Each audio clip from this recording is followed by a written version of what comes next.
दोस्तों नमस्कार। ये है मार्गदर्शन फॉर सिविल सर्विसेज। मैं अनुराग चौधरी। दोस्तों आज की वीडियो में आप पढ़ेंगे समसामयिक घटना चक्र द्वारा प्रकाशित भारतीय राज्य व्यवस्था का अंतिम छठा भाग। दोस्तों इसके 5 भाग पहले ही हो चुके हैं। इस वीडियो को बनाने का एक उद्देश्य यह है कि यदि आप किसी कार्य में व्यस्त हैं या जहां पर किताबों द्वारा अध्ययन नहीं किया जा सकता है तो आप ईयरफोन या हेडफोन के माध्यम से इसको रिवाइज कर सकें। और इसका मुख्य उद्देश्य रिवाइज या आपको रिवीजन कराना है कम से कम समय में। तो आइए शुरू करते हैं आज का ये वीडियो। ये भारतीय राज्य व्यवस्था का अंतिम भाग है। दोस्तों संविधान का प्रथम संशोधन जो वर्ष 1951 में पारित हुआ था किससे संबंधित था? तो पहला संविधान संशोधन कुछ राज्यों में किए गए कृषि और कृषि भूमि संबंधी सुधारों के संरक्षण से संबंधित था। 9वीं अनुसूची परिवर्तित हुई थी। तो दोस्तों 9वीं अनुसूची परिवर्तित हुई थी प्रथम संशोधन के द्वारा। संविधान का 93वां संशोधन विधेयक किससे संबंधित है? तो ये 6 से 14 वर्ष के बीच के आयु के बच्चों की निःशुल्क और अनिवार्य शिक्षा से संबंधित है। 93वां 93rd संशोधन। 86वें संशोधन के द्वारा प्रस्तावित शिक्षा का अधिकार कब लागू किया गया था? वर्ष 2010 से।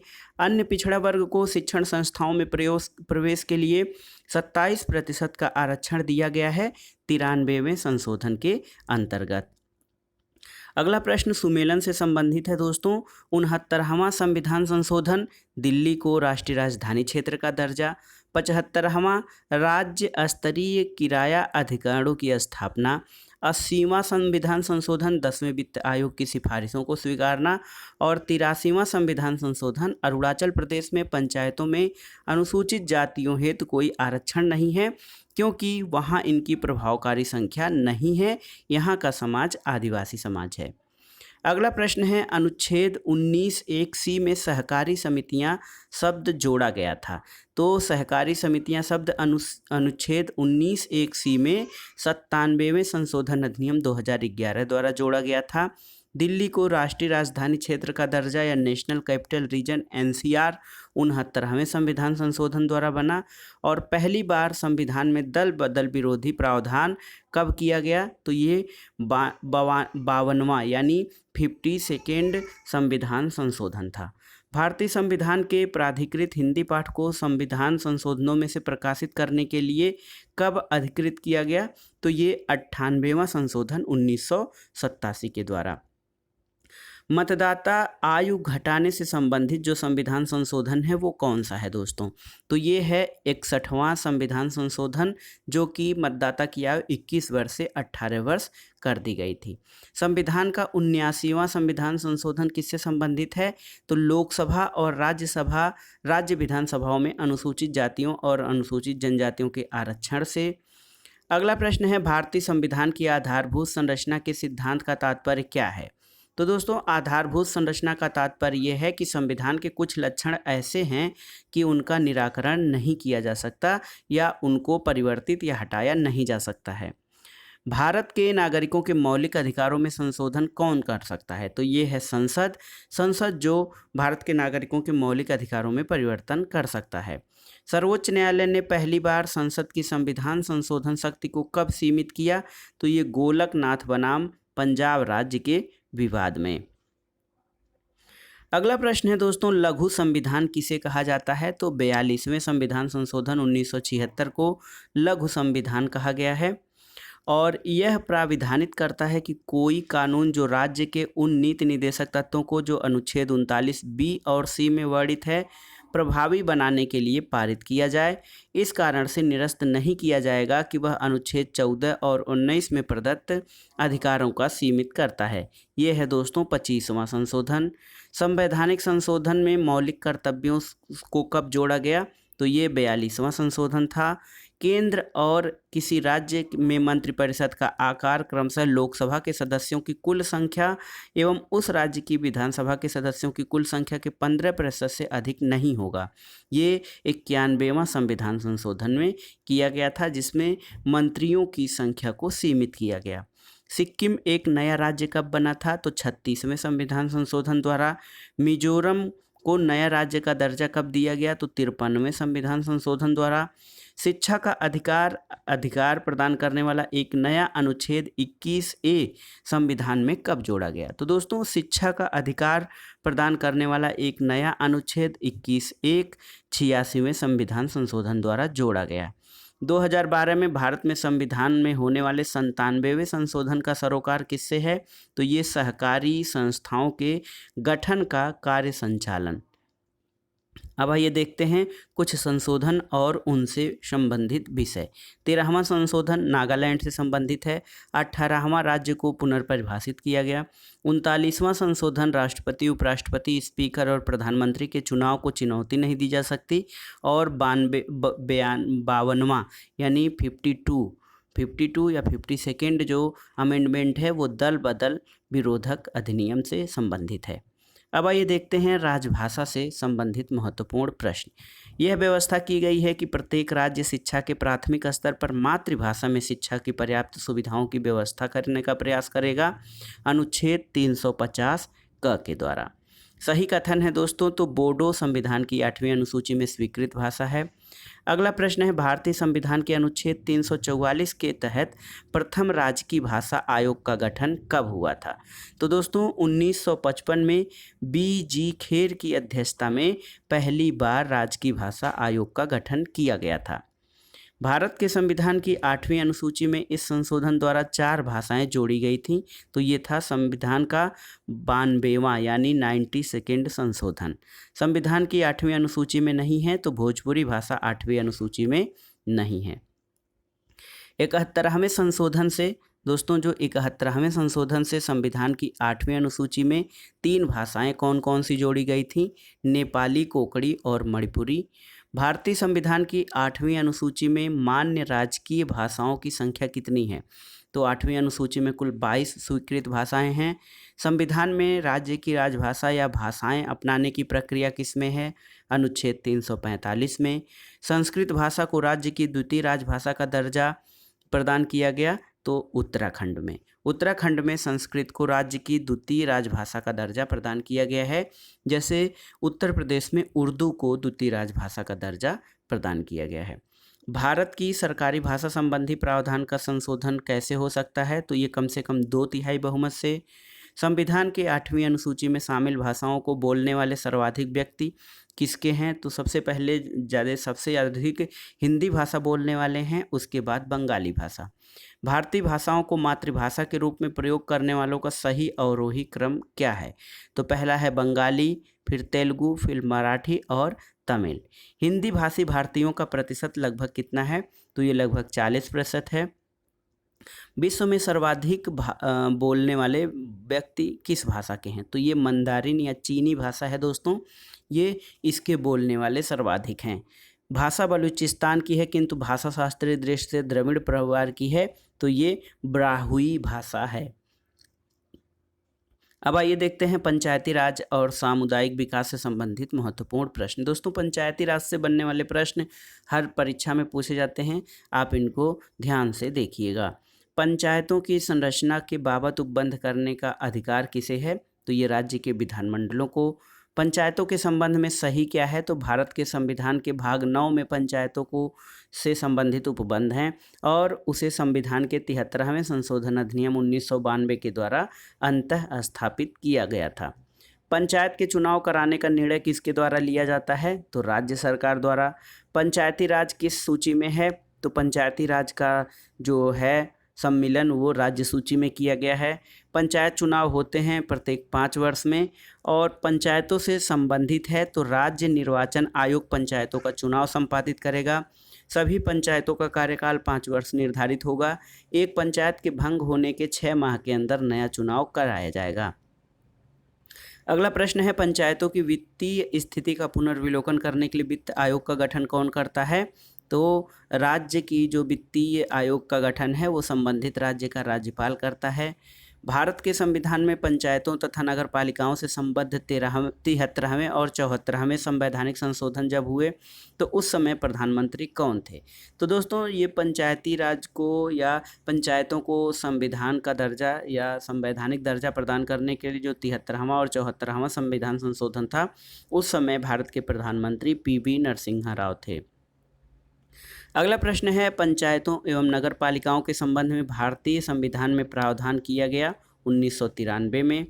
कथन कारण से संबंधित है, पंचायतों के प्रधान, प्रमुख तथा अध्यक्ष के पदों में महिलाओं के लिए, जिनमें अनुसूचित जाति, अनुसूचित जनजाति तथा पिछड़ी जाति की महिलाएं शामिल होती हैं, आरक्षण से उनके क्रियाकलाप में एक सुस्पष्ट परिवर्तन आया है। कारण है कि ग्रामीण क्षेत्रों की महिलाएं इस आरक्षण की मांग लंबे समय से कर रही थीं। तो दोस्तों ए सही है और आर गलत है। अगला प्रश्न है, पंचायती राज व्यवस्था को संवैधानिक दर्जा कब दिया गया? तो ये है 73वां संविधान संशोधन। भारत में महिलाओं के लिए ग्राम पंचायतों में 30% स्थान आरक्षित किया गया, ये 73वें संविधान संशोधन द्वारा। पंचायत अनुसूचित क्षेत्रों में विस्तार अधिनियम 1996 के अंतर्गत समाविष्ट क्षेत्रों में ग्राम सभा की भूमिका की शक्ति क्या है? तो ग्राम सभा के पास अनुसूचित क्षेत्रों में भूमि का हस्तांतरण रोकने की शक्ति होती है और ग्राम सभा के पास लघु वनोपज का स्वामित्व होता है। पंचायती राज व्यवस्था क्या है दोस्तों, इसकी विशेषता? तो ये स्थानीय स्तर पर स्वशासन की व्यवस्था है, जैव संबंधों के साथ त्रिस्तरीय अभिशासन की व्यवस्था है और लोकतांत्रिक विकेंद्रीकरण यानी डेमोक्रेटिक डिसेंट्रलाइजेशन, ये पंचायती राज व्यवस्था की मुख्य विशेषता है। ग्राम सभा का अभिप्राय क्या होता है? तो ग्राम स्तर के पंचायत क्षेत्र के निर्वाचक नामावली में पंजीकृत लोगों का ग्राम सभा से अभिप्राय होता है। अनुसूचित क्षेत्रों में ग्राम सभा के सम्मेलन की अध्यक्षता कौन करता है? तो उपस्थित अनुसूचित जनजाति सदस्य जो ग्राम सभा द्वारा चुना जाता है। पंचायती राज व्यवस्था का मूल उद्देश्य क्या सुनिश्चित करना है? तो विकास में जन भागीदारी और लोकतांत्रिक विकेंद्रीकरण सुनिश्चित करना पंचायती राज व्यवस्था का मूल उद्देश्य है। राज्य की सरकारों को ग्राम पंचायतों को गठित करने का निर्देश कौन देता है? तो संविधान का अनुच्छेद 40, इसमें कहा गया है कि राज्य ग्राम पंचायतों का गठन उचित रीति से करेगा। अगला प्रश्न है दोस्तों, मनरेगा कार्यक्रम को लागू करने के लिए क्या लाया गया है? तो ये अनुच्छेद 43 है। सरकार की पंचायती राज प्रणाली की मुख्य विशेषता क्या है? तो इसमें सरकार की 3 श्रेणियां होती हैं। इसका लक्ष्य गांवों को सामाजिक एवं आर्थिक न्याय प्रदान करना है। जिला परिषद में इसके सदस्य के रूप में कुछ सांसद होते हैं। अगला प्रश्न है दोस्तों, पंचायती राज का प्रधान लक्ष्य क्या है? तो इसका प्रधान लक्ष्य ग्रामवासियों के शक्ति का विकेंद्रीकरण करना है।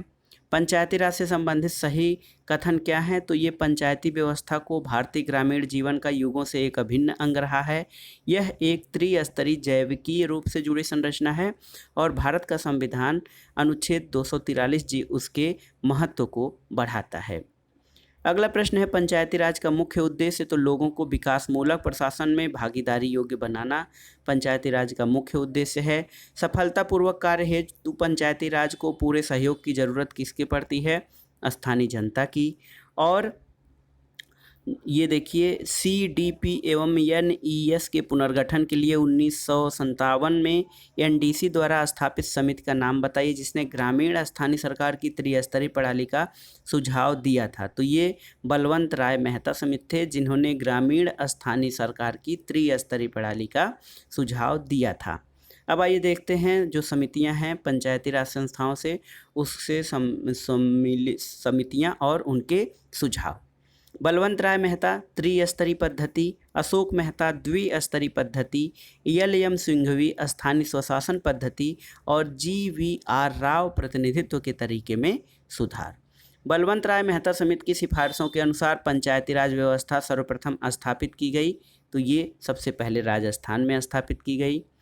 भारत के पंचायती राज व्यवस्था का वास्तुकार किसे कहा जाता है? BR मेहता यानी बलवंत राय मेहता को। भारत में पंचायती राज व्यवस्था सर्वप्रथम राजस्थान और आंध्र प्रदेश में प्रारंभ की गई। पंचायती राज व्यवस्था का उद्घाटन जवाहरलाल नेहरू द्वारा 2 अक्टूबर 1959 को कहाँ किया गया था? नागौर राजस्थान में। बलवंत राय मेहता की प्रजातांत्रिक विकेंद्रीकरण की सिफारिश के अनुसार जिला, ब्लॉक एवं ग्राम स्तरों पर त्रिस्तरीय प्रजातांत्रिक पंचायती राज व्यवस्थाओं का गठन होना था। पंचायती राज से संबंधित समितियां कालक्रम के अनुसार व्यवस्थित कीजिए। तो सबसे पहले BR मेहता समिति, फिर अशोक मेहता समिति, फिर GVK राव समिति और उसके बाद LM सिंघवी समिति। अब ये देखते हैं अगला प्रश्न। अगला प्रश्न है कि अशोक मेहता समिति ने किस प्रकार के पंचायती राज की संस्तुति की थी? तो ये द्विस्तरीय प्रणाली की। पंचायती राज को संवैधानिक स्थिति प्रदान करने की संस्तुति किसने दी? LM सिंघवी समिति ने। संविधान के 73वें संविधान संशोधन द्वारा पंचायतों को निर्दिष्ट किए जाने वाले कार्य किसमें वर्णित हैं? तो ये 11वीं अनुसूची में वर्णित है, जिसमें कुल 29 विषय हैं। और देखिए 73वें संविधान संशोधन ने क्या प्रावधान किया दोस्तों? तो पंचायतों के नियमित चुनाव कराने के लिए, महिलाओं के लिए सभी स्तरों पर सीटों के आरक्षण के लिए, राज्य वित्त आयोग की संस्तुति के अनुसार पंचायतों को फंड्स का अनिवार्य रूप से हस्तांतरण करने के लिए, और 11वीं अनुसूची में दिए गए विषयों के संबंध में पंचायतों को शक्ति का अनिवार्य रूप से हस्तांतरण करने के लिए। अगला प्रश्न है, संविधान की 11वीं अनुसूची में पंचायतों के कुल कितने विषय निर्धारित किए गए हैं? तो कुल 29 विषय निर्धारित किए गए हैं। राज्य निर्वाचन आयोग के संबंध में सही कथन क्या है? तो सही कथन है दोस्तों, राज्य के पंचायतों एवं नगर पालिकाओं के चुनाव के लिए मतदाता सूचियों को तैयार करना, राज्य की पंचायतों एवं नगर पालिकाओं के लिए निर्वाचन करवाना, ये राज्य निर्वाचन आयोग के कार्य हैं। पंचायतों में उत्तर प्रदेश में जिला योजना में सम्मिलित किसे किया जाता है? तो नगर पंचायत, ग्राम पंचायत और क्षेत्र पंचायत को। 73वां संविधान संशोधन का अभिपालन करने वाला पहला राज्य कौन है? तो ये है दोस्तों मध्य प्रदेश। 73वां संविधान संशोधन अधिनियम 1992 निर्दिष्ट करता है, तो ये निर्दिष्ट करता है कि देश में मजबूत एवं जीवंत पंचायती राज संस्थाओं की बुनियाद रखने को। महिलाओं को पंचायतों में आरक्षण भारतीय संविधान में संशोधन किस संविधान संशोधन से किया गया? तो ये था 1992 का 73वां संविधान संशोधन। संविधान के अंतर्गत पंचायतों में महिलाओं के 1/3 प्रतिनिधित्व की गारंटी कौन सा अनुच्छेद देता है? अनुच्छेद 243D या अनुच्छेद 243 घ। ये संविधान के अंतर्गत पंचायतों में महिलाओं के 1/3 प्रतिनिधित्व का जो है वो गारंटी देता है। अगला प्रश्न है, पंचायती राज व्यवस्था में शासन प्रणाली की संरचना क्या है?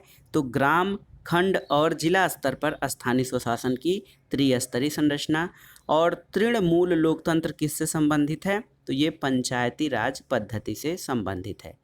पंचायती राज व्यवस्था अपनाई गई थी लोकतंत्र की शक्तियों के विकेंद्रीकरण के लिए। पंचायती राज की त्रिस्तरीय व्यवस्था में क्या आता है? तो इसमें ग्राम पंचायत, क्षेत्र पंचायत और जिला परिषद आती हैं। 3 सोपानों में पंचायतें बनाने की परिकल्पना किसमें की गई है? भाग 9 में। एक क्षेत्र पंचायत का क्षेत्र निर्धारित किसके द्वारा किया जाता है? तो राज्य सरकार द्वारा किसी भी क्षेत्र पंचायत का क्षेत्र निर्धारित किया जाता है। एक व्यक्ति पंचायत का चुनाव लड़ सकता है यदि उसने एज पूरी कर ली हो 21 वर्ष की। सही कथन क्या है? पंचायत के समय पूर्व भंग होने के पश्चात पुनर्गठित पंचायत केवल अवशिष्ट समय के लिए ही जारी रहती है, ये सही कथन है। अगला प्रश्न है, वह कॉलेज का विद्यार्थी अपने नगर की नगर परिषद यानी म्यूनिसिपल काउंसिल में चुने जाने का इच्छुक है। उसके नामांकन की वैधता अन्य शर्तों के साथ साथ इस महत्वपूर्ण शर्त पर निर्भर होगी कि उसका नाम मतदाता सूची में शामिल हो। भारत में पंचायती राज संस्थाओं के शक्तियों के अंतर्गत क्या नहीं आता है? तो न्यायिक पुनर्विलोकन नहीं आता है। पंचायती राज व्यवस्था में न्याय पंचायतों को किसी को बंदी बनाए जाने की सजा देने का अधिकार कहाँ पे है? तो ये बिहार में है। और देखिए अगला प्रश्न, स्थानीय स्वशासन की विशेषता क्या है? तो दोस्तों इसकी वैधानिक स्थिति होती है, स्थानीय समुदाय की भागीदारी होती है और कर आरोपित कर वित्त प्राप्त करने की शक्ति स्थानीय स्वशासन की विशेषता होती है। राज्य वित्त आयोग का गठन भारतीय संविधान के अंतर्गत किया गया है, तो अनुच्छेद 243I के अनुसार किसी राज्य के राज्यपाल को उस विशेष राज्य की पंचायतों द्वारा विनियोजित हो सकने वाले करों और शुल्कों के निर्धारण के सिद्धांतों के विषय में संस्तुति कौन करता है? राज्य वित्त आयोग करता है। शहरी स्थानीय शासन को संवैधानिक दर्जा कब दिया गया? 74वें संविधान संशोधन द्वारा। मेयर का कार्यकाल कितना होता है? तो ये 5 वर्ष होता है। और भारतीय संविधान के अनुच्छेद ZJ के अनुसार सहकारी समिति के निदेशकों की अधिकतम संख्या कितनी हो सकती है? तो ये 21 हो सकती है। राज्य सरकार का स्थानीय इकाइयों या लोकल बॉडीज पर नियंत्रण नहीं होता है, तो ये नागरिकों की शिकायतों में। और नगर पालिकाओं से संबंधित क्या है? तो भाग 9A नगर पालिकाओं से संबंधित है। अगला प्रश्न है दोस्तों कि देखिए सही सुमेलन करना है। उप प्रभाग स्तर पर जिला परिषद ये असम में है। इसके अलावा मंडल राज्य परिषद आंध्र प्रदेश में है, जनजाति परिषद मेघालय में है और ग्राम पंचायतों का अभाव मिजोरम में है। जिला आयोजन समिति में निर्वाचित और पदेन सदस्य कितने होते हैं? तो निर्वाचित सदस्य जिला आयोजन में 20 और 5 पदेन सदस्य होते हैं। अगला प्रश्न है कथन कारण। कथन है स्थानीय स्तर पर ग्रामीण मामलों के प्रबंधन में राजनीति का अंतः खेल कम हो गया है। कारण है संविधान के 73वें संशोधन के द्वारा ग्रामीण स्थानीय शासन संस्थाओं का पुनरुत्थान हुआ है। तो दोनों कथन कारण दोनों सही हैं और RA का सही स्पष्टीकरण है। अगला प्रश्न है दोस्तों, यदि पंचायत भंग होती है तो निर्वाचन होंगे 6 माह के अंदर। और भारत में जिला स्तर पर उपभोक्ता विवाद निवारण के संदर्भ में सही कथन क्या है? तो जिला स्तर पर उपभोक्ता विवाद निवारण के संदर्भ में सही है कि राज्य सरकार यदि उपयुक्त समझे तो वह जिले में एक से अधिक जिला फोरम स्थापित कर सकती है। जिला फोरम की कोई एक सदस्य महिला होनी चाहिए। उपभोक्ताओं के हितों का सामान्य प्रतिनिधित्व करते हुए राज्य सरकार जिला फोरम के सम्मुख बेचे हुए या दी हुई सेवाओं के संबंध में शिकायत दर्ज कर सकती है। पंचायती राज संस्था नहीं है, तो नागालैंड में पंचायती राज संस्था नहीं है। और देखिए, नगर क्षेत्र को निर्धारित करने के लिए भारत की जनगणना के अनुसार सही क्या है? तो नगर क्षेत्र को निर्धारित करने के लिए जो नगर पालिका अथवा नगर निगम अथवा छावनी बोर्ड या अनुसूचित एरिया कमेटी के अंतर्गत हो, उसकी जनसंख्या कम से कम 5000 हो और जनसंख्या घनत्व कम से कम 400 व्यक्ति प्रति वर्ग किलोमीटर हो, ऐसे क्षेत्र नगर क्षेत्र में अभिनिर्धारित किए जा सकते हैं। अगला प्रश्न है किसी राज्य में नगरपालिका का सीमा क्षेत्र अधिसूचित करने के लिए कौन सक्षम है? तो वो संबंधित राज्य के राज्यपाल हैं। भारत में महानगर योजना समिति ये भारतीय संविधान के प्रावधानों के अंतर्गत गठित होती है और उस महानगरीय क्षेत्र के लिए विकास योजना का प्रस्ताव तैयार करती है भारत में महानगर योजना समिति। अगला प्रश्न है भारत में प्रत्येक पंचायत का कार्यकाल 5 वर्ष का होता है, तो अपने प्रथम अधिवेशन के लिए निर्धारित तिथि से प्रत्येक पंचायत का कार्यकाल 5 वर्ष का होता है। पंचायत की संरचना के संबंध में सही क्या है? तो किसी भी राज्य का विधानमंडल विधि द्वारा पंचायत की संरचना के लिए उपबंध कर सकेगा। ग्राम सभा गांव स्तर पर अपनी शक्तियों का प्रयोग करेगी और ऐसे राज्य जिनकी जनसंख्या 20 लाख से अधिक नहीं है वे मध्य स्तर पर पंचायतों का गठन नहीं कर सकेंगे। अगला प्रश्न है पंचायत समिति के सदस्य जनता द्वारा प्रत्यक्ष रूप से चुने जाते हैं। पंचायत निर्वाचन हेतु राज्य निर्वाचन आयुक्त नियुक्त किया जाएगा, ये राज्य के राज्यपाल द्वारा।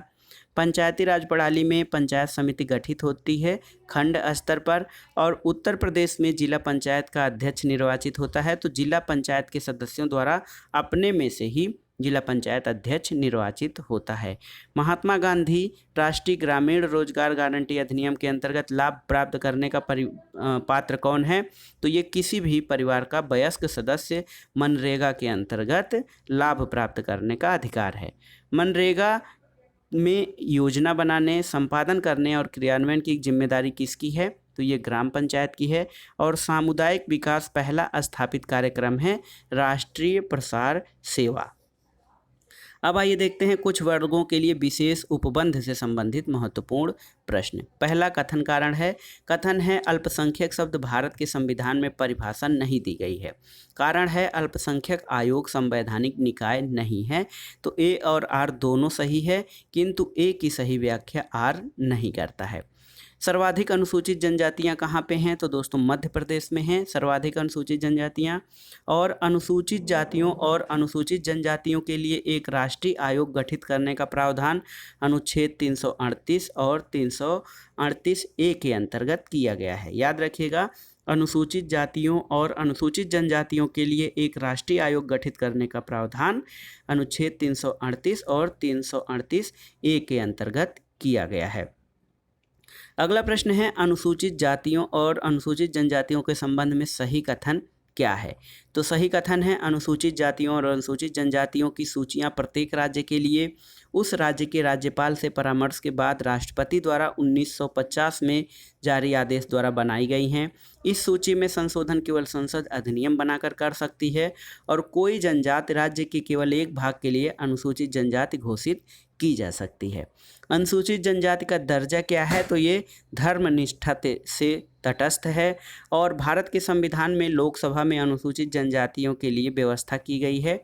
अनुच्छेद 330 में। याद रखिएगा, भारत के संविधान में लोकसभा में अनुसूचित जनजातियों की व्यवस्था अनुच्छेद 330 के अंतर्गत की गई है। भारतीय संविधान का भाग 16 अनुच्छेद 330 से 342 तक संबंधित है। तो ये लोकसभा में अनुसूचित जाति जनजाति के आरक्षण तथा आंग्ल भारतीय समुदाय के प्रतिनिधित्व से संबंधित है। अगला प्रश्न है, लोकसभा में एंग्लो इंडियन समुदाय के प्रतिनिधित्व के लिए प्रावधान किया गया है अनुच्छेद 331। एंग्लो इंडियन का प्रावधान भारतीय संविधान के अनुच्छेद 331 में किया गया है। और एक महत्वपूर्ण प्रश्न, किसी जाति या जनजाति को अनुसूचित जाति या अनुसूचित जनजाति घोषित करने हेतु शक्ति संपन्न संवैधानिक प्राधिकारी कौन है? तो किसी भी जाति को अनुसूचित जाति जनजाति घोषित करने का अंतिम प्राधिकारी दोस्तों भारत का राष्ट्रपति है। अब विविध प्रकार के जो प्रश्न हैं राज्य व्यवस्था से संबंधित, तो उसके बारे में जानते हैं। तो संयुक्त राष्ट्र कब स्थापित हुआ? 1945 को। संयुक्त राष्ट्र संघ दिवस 24 अक्टूबर को मनाया जाता है, क्योंकि 24 अक्टूबर 1945 को संयुक्त राष्ट्र यानी यूनाइटेड नेशंस ऑर्गेनाइजेशन की स्थापना हुई थी। संयुक्त राष्ट्र सुरक्षा परिषद में अस्थायी सदस्य कितने होते हैं? तो 5 सदस्य होते हैं दोस्तों। और संयुक्त राष्ट्र चार्टर के अनुसार सुरक्षा परिषद में निषेधाधिकार का प्रयोग करने की शक्ति के विषय में सही क्या है? तो सही है, सभी प्रक्रियेतर मामलों में सुरक्षा परिषद के निर्णय 9 सदस्यों के सकारात्मक मत के लिए जाने आवश्यक हैं और उन 9 में परिषद के अस्थायी सदस्यों के सहमति मत होने आवश्यक हैं। दूसरा है, सुरक्षा परिषद का प्रत्येक अस्थायी सदस्य निषेधाधिकार का प्रयोग करके किसी निर्णय की स्वीकृति को रोक सकता है। तीसरा है कि निषेधाधिकार शब्द का प्रयोग संयुक्त राष्ट्र संघ चार्टर के अनुच्छेद 27 में किया गया था, ताकि सुरक्षा परिषद का कोई भी अस्थायी सदस्य बहुमत से पारित होने वाले किसी भी संकल्प पर रोक लगा सके। अगला प्रश्न है, प्रथम अफ्रीकी जो संयुक्त राष्ट्र संघ के महासचिव, तो ये बुतरेस घाली रहे। संयुक्त राष्ट्र महासचिव का कार्यकाल सबसे अधिक किसका था? यू थांट का। संयुक्त राष्ट्र संघ की अधिकृत भाषाएं कितनी हैं? तो दोस्तों ये अधिकृत भाषाएं 6 हैं, अंग्रेजी, फ्रेंच, चीनी, रूसी, अरबी और स्पेनी। अगला प्रश्न है, संयुक्त राष्ट्र संघ में हिंदी में भाषण देने वाले पहले व्यक्ति अटल बिहारी वाजपेयी थे। Universal declaration of human right यानी मानवाधिकारों की सार्वभौमिक घोषणा में कुल कितने अनुच्छेद हैं? कुल 30 अनुच्छेद हैं। अंतर्राष्ट्रीय न्यायालय या इंटरनेशनल कोर्ट ऑफ जस्टिस का मुख्यालय कहाँ है? द हेग, नीदरलैंड में है। एमनेस्टी इंटरनेशनल एक संगठन है जो किससे जुड़ा हुआ है? एमनेस्टी इंटरनेशनल मानव अधिकारों के संरक्षण से जुड़ा है। श्री आर.एन. पाठक से पूर्व अंतर्राष्ट्रीय न्यायालय में निर्वाचित 2 अन्य भारतीय न्यायमूर्ति कौन थे? तो B.R. राव और नगेंद्र सिंह। संयुक्त राष्ट्र से संबंधित क्या नहीं है? तो एमनेस्टी इंटरनेशनल जो मानवाधिकारों से संबंधित है वो संयुक्त राष्ट्र से संबंधित नहीं है। डॉक्टर्स विदाउट बॉर्डर्स यानी मेडिसिन सेंस फ्रंटियर्स जो प्राय समाचारों में है, यह एक गैर सरकारी अंतर्राष्ट्रीय संगठन है। 10 दिसंबर को मनाया जाता है मानवाधिकार दिवस। मानवाधिकारों की अवधारणा का प्रमुख बल क्या है? तो मानव होने के नाते मानव गरिमा, ये मानवाधिकारों की अवधारणा का प्रमुख बल है। अंतर्राष्ट्रीय अहिंसा दिवस कब मनाया जाता है? 2 अक्टूबर को मनाया जाता है। और देखिए, अमेरिकी राष्ट्रपति के निर्वाचन प्रक्रिया में पहली प्राइमरी होती कहाँ है? तो दोस्तों ये न्यू हैम्पशायर में होती है। अध्यक्षात्मक या प्रेसिडेंशियल शासन का उदय सर्वप्रथम कहाँ हुआ? संयुक्त राज्य अमेरिका में। लिखित संविधान की अवधारणा यानी रिटेन कॉन्स्टिट्यूशन का जो कॉन्सेप्ट था वो सर्वप्रथम कहाँ पे आया? तो संयुक्त राज्य अमेरिका में। लैरी प्रेसलर किससे संबंधित है? तो क्लिंटन द्वारा प्रस्तावित पाकिस्तान को सैनिक सहायता की आलोचना से संबंधित लैरी प्रेसलर संबंधित है। अगला प्रश्न है दोस्तों, ये विविध प्रश्न हम लोग देख रहे हैं। एशिया की धुरी विदेश नीति किसकी रणनीति है? तो ये संयुक्त राज्य अमेरिका की है। CIA आसूचना एजेंसी है या CIA किसकी सूचना एजेंसी है? USA की। संसदीय शासन प्रणाली सबसे पहले ब्रिटेन में विकसित हुई। ब्रिटिश समाचार पत्रों का केंद्र क्या है? तो ये फ्लीट स्ट्रीट है। विदेश में सर्वप्रथम भारत महोत्सव कहाँ आयोजित हुआ? ब्रिटेन में 1982 में।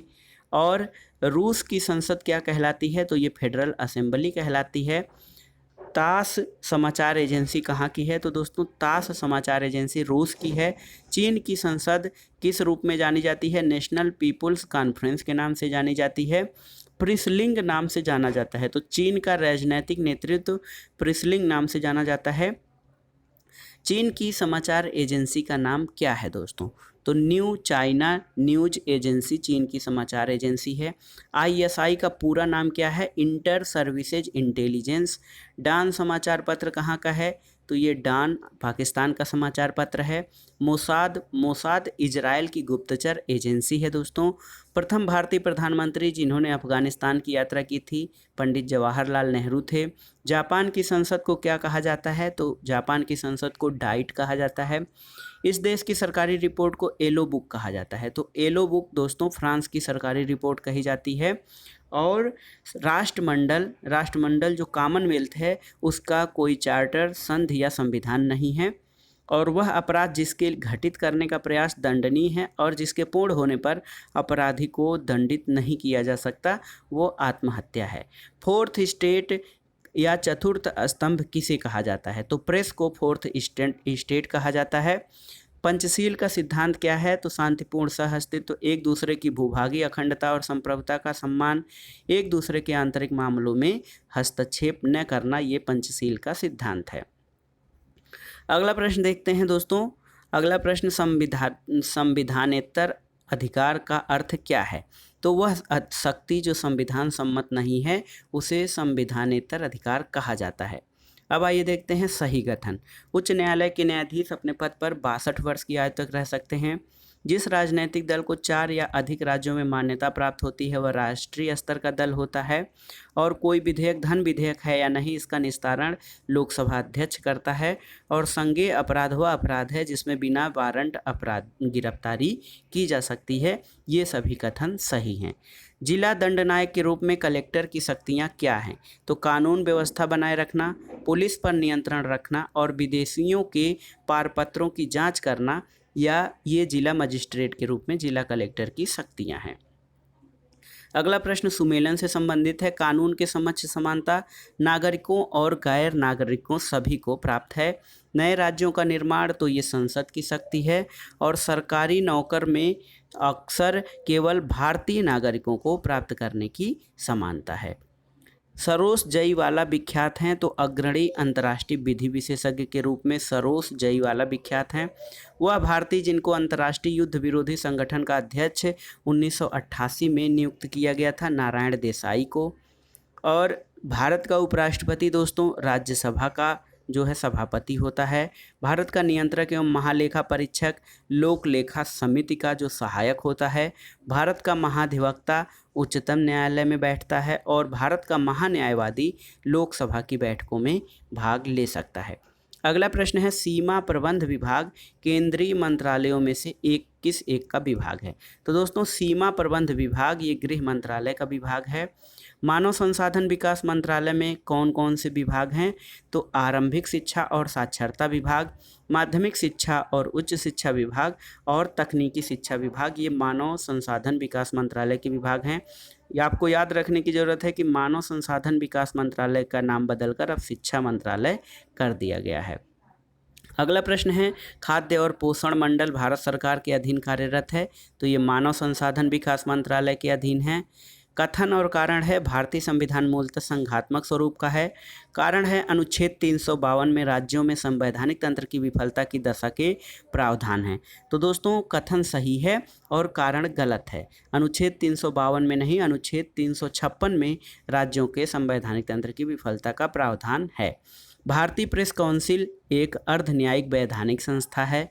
भारत में क्षेत्रवाद के उदय का कारण क्या है? तो ये असंतुलित विकास, सांस्कृतिक पहचान खोने का भय और राजनीतिक वर्चस्व, ये सभी भारत में क्षेत्रवाद के उदय के कारण है। सिक्किम के संबंध में क्या सही है? 1975 में यह भारत का अभिन्न अंग बन गया था। इसे वनस्पत शास्त्रियों का स्वर्ग कहा जाता है और इसके मुख्य निवासी लेप्चा लोग हैं। ये सिक्किम के संबंध में सही कथन है। अगला प्रश्न है राष्ट्रीय जल विकास एजेंसी की स्थापना की गई थी 1982 में। और ये देखिए समझौतों का सही क्रम, तो सबसे पहले ताशकंद समझौता, फिर भारत सोवियत संघ हुई थी, उसके बाद शिमला समझौता और फिर फरक्का समझौता हुआ था। भारत पाकिस्तान संघर्ष के परिणाम स्वरूप बांग्लादेश कब स्थापित हुआ? दिसंबर 1971 में। अब आइए देखते हैं कुछ ऑपरेशन। ऑपरेशन चेकमेट श्रीलंका से संबंधित है। ऑपरेशन कैक्टस मालदीव से संबंधित है। ऑपरेशन ब्लू स्टार पंजाब में अमृतसर से संबंधित है। और ऑपरेशन सिद्धार्थ बिहार से संबंधित है। बहुजन हिताय बहुजन सुखाय किसका आदर्श है? तो दोस्तों ऑल इंडिया रेडियो का आदर्श है बहुजन हिताय बहुजन सुखाय।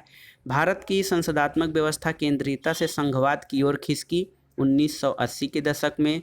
आतंकवादी संगठन लश्कर ए तोयबा का संस्थापक हाफिज मोहम्मद सईद या हाफिज मोहम्मद सईद को माना जाता है। अब आइए देखते हैं कुछ सुमेलन करने हैं। एपिको आंदोलन पी हेगड़े, चिपको आंदोलन सुंदरलाल बहुगुणा, नर्मदा बचाओ आंदोलन मेधा पाटेकर, शांत घाटी आंदोलन डॉक्टर सलीम अली। अब आइए देखते हैं दक्षिणी वायुसेना कमान कहाँ स्थित है? तिरुवनंतपुरम में। पूर्वी नौसेना कमांड विशाखापट्टनम में है। Armed core centre and school ये महाराष्ट्र में है। और army medical corps centre and school ये लखनऊ में स्थित है। भारतीय नौसेना में सेना के लेफ्टिनेंट कर्नल के समकक्ष कौन होता है? तो कमांडर होता है सेना के लेफ्टिनेंट कर्नल के समकक्ष। सीमा सुरक्षा बल की स्थापना यानी BSF बॉर्डर सिक्योरिटी फोर्स की स्थापना 1965 में की गई थी। आंतरिक सुरक्षा अकादमी कहाँ स्थित है? बहुत ही महत्वपूर्ण प्रश्न है दोस्तों। आंतरिक सुरक्षा अकादमी माउंट आबू राजस्थान में है। एशियाई विकास बैंक का इंडिया रेजिडेंट मिशन कहाँ स्थित है? नई दिल्ली में है। और राष्ट्रीय विधिक सेवा प्राधिकरण यानी नालसा के संबंध में सही कथन क्या है? इसका उद्देश्य समान अवसरों के आधार पर समाज के कमजोर वर्गों को निःशुल्क एवं सक्षम विधिक सेवाएं उपलब्ध कराना है। यह देश भर में विधिक कार्यक्रमों और योजनाओं को लागू करने के लिए राज्य विधिक सेवा प्राधिकरणों को निर्देश जारी करता है। अस्पृश्यता के उद्भूत अपराध गठित नहीं होगा जबकि अभियुक्त और परिवादी पीड़ित समान सामाजिक समूह के हैं। तो दोस्तों यदि अभियुक्त और परिवादी दोनों समान सामाजिक समूह से हैं तो अस्पृश्यता से संबंधित अपराध गठित नहीं होगा। सही सुमेलन करना है दोस्तों। AK गोपालन बनाम मद्रास राज्य ये निवारक निरोध की प्रक्रिया है। रोमेश थापर बनाम मद्रास राज्य स्वतंत्र भाषण पर रोक। शंकरी प्रसाद बनाम भारत संघ ये संविधान संशोधन की संसद की शक्ति। और चंपकम दोराई राजन बनाम मद्रास राज्य शिक्षण संस्थाओं में प्रवेश हेतु समानता। अगला प्रश्न सही कथन है दोस्तों। सही कथन है प्राण एवं दैहिक स्वतंत्रता के संरक्षण का मूल अधिकार आपातकाल में निलंबन नहीं किया जा सकता। तो प्राण और दैहिक स्वतंत्रता के संरक्षण का मूल अधिकार आपातकाल में निलंबित नहीं किया जा सकता है। भारत के उपराष्ट्रपति को उनके पद या राज्यसभा द्वारा पारित किए गए लोकसभा द्वारा सहमत व्यक्त किए गए संकल्प द्वारा हटाया जा सकता है।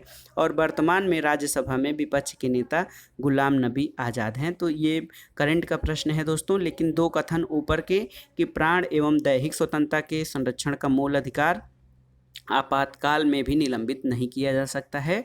और भारत के उपराष्ट्रपति को उनके पद से राज्यसभा द्वारा पारित किए गए और लोकसभा द्वारा सहमत व्यक्त किए गए संकल्प द्वारा हटाया जा सकता है। अब सही कथनों में है संविधान संशोधन विधेयक संसद के दोनों सदनों द्वारा अलग अलग विशेष बहुमत से पारित होना चाहिए। बहुत ही महत्वपूर्ण है। संविधान संशोधन विधेयक जो होता है वो संसद के दोनों सदनों द्वारा अलग अलग विशेष बहुमत से पारित होना चाहिए। और सर्वोच्च न्यायालय में संविधान संबंधी मामलों की सुनवाई कम से कम 5 न्यायाधीशों द्वारा की जाती है। और तीसरा है कि प्रेस की स्वतंत्रता मूल अधिकार वाक स्वातंत्र्य और अभिव्यक्ति की स्वतंत्रता में सम्मिलित है। अगला प्रश्न देखते हैं दोस्तों। 1967 से 71 के मध्य अधिकतम गठबंधन सरकार बनने का रिकॉर्ड किस राज्य में है? तो ये बिहार राज्य में है। अगला प्रश्न कथन कारण है भारत में जातियों का राजनीतिकरण हो रहा है। ये कथन है। कारण है कि भारतीय राजनीति में जातिवाद बढ़ता जा रहा है। तो दोस्तों A और R दोनों सत्य हैं लेकिन RA का सही मान्य स्पष्टीकरण नहीं है। 2003 में गोरखाओं को OBC का दर्जा कहाँ दिया गया? तो गोरखाओं को OBC का दर्जा उत्तराखंड में दिया गया है। वैज्ञानिक समाजवाद का श्रेय किसे है? कार्ल मार्क्स को है। जिलाधीश को संस्थागत करिश्मा किसने कहा था? दोस्तों जो हमारा डिस्ट्रिक्ट मजिस्ट्रेट है उसको संस्थागत करिश्मा रजनी कोठारी ने कहा था। अगला प्रश्न है राज्य सचिवालय के प्रशासन में मंत्रिमंडल को जाने वाली सभी शक्तियाँ भेजी जानी आवश्यक हैं मुख्य सचिव के माध्यम से। द्वितीय पीढ़ी के मानवाधिकार समझा जाता है? तो संयुक्त राष्ट्र संघ के मानवाधिकार की सार्वभौम घोषणा 1948 के अनुच्छेद 1 से 21 तक के उल्लिखित अधिकारों की प्रथम श्रेणी के मानवाधिकार समझा जाता है, जबकि अनुच्छेद 22 से 27 तक उल्लिखित अधिकारों को द्वितीय श्रेणी का मानवाधिकार माना जाता है। अनुच्छेद 23 में काम का अधिकार, अनुच्छेद 26 में शिक्षा का अधिकार को मानवाधिकार कहा गया है। अगला प्रश्न है, भारत में बहुत सारे प्रवासी भारतीयों से जुड़ने के लिए प्रत्येक वर्ष प्रवासी भारतीय दिवस सम्मेलन का आयोजन किया जाता है। ये कब प्रारंभ हुआ था? तो प्रवासी भारतीय दिवस सम्मेलन सबसे पहले 2003 में प्रारंभ किया गया था। सही कथन दोस्तों, भारतीय संविधान में कुल अनुच्छेदों की संख्या 395 है। वित्त आयोग का गठन भारतीय संविधान के अनुच्छेद 280 के अंतर्गत किया जाता है। और politics in India Rajni Kothari का पथ प्रदर्शक शोध अध्ययन है। अगला प्रश्न है दोस्तों, विश्व का नवीनतम राष्ट्र क्या है? तो ये दक्षिणी सूडान बहुत नया बना हुआ राज्य है। यूएन द्वारा किस सन में अंतर्राष्ट्रीय महिला वर्ष के रूप में मनाया गया था? तो 1975 को संयुक्त राष्ट्र द्वारा अंतर्राष्ट्रीय महिला वर्ष के रूप में मनाया गया था। भारतीय विदेश नीति जो तटस्थता पर आधारित है को प्रारंभ किया था? तो ये जवाहरलाल नेहरू ने प्रारंभ किया था। और यूरोपीय यूनियन देशों में से फिलिस्तीन राज्य को आधिकारिक मान्यता देने वाला प्रथम राज्य कौन है? तो दोस्तों, फिलिस्तीन को राज्य का दर्जा देने वाला, आधिकारिक मान्यता देने वाला यूरोपियन यूनियन देश स्वीडन है। और अंतर्राष्ट्रीय विकलांग दिवस 3 दिसंबर को मनाया जाता है। तो दोस्तों, ये था आज का वीडियो आपको कैसा लगा हमें कमेंट बॉक्स में ज़रूर बताइएगा। वीडियो को लाइक करें, शेयर करें और इस चैनल मार्गदर्शन फॉर सिविल सर्विसेज को सब्सक्राइब अवश्य करें। वीडियो देखने के लिए धन्यवाद। नमस्कार।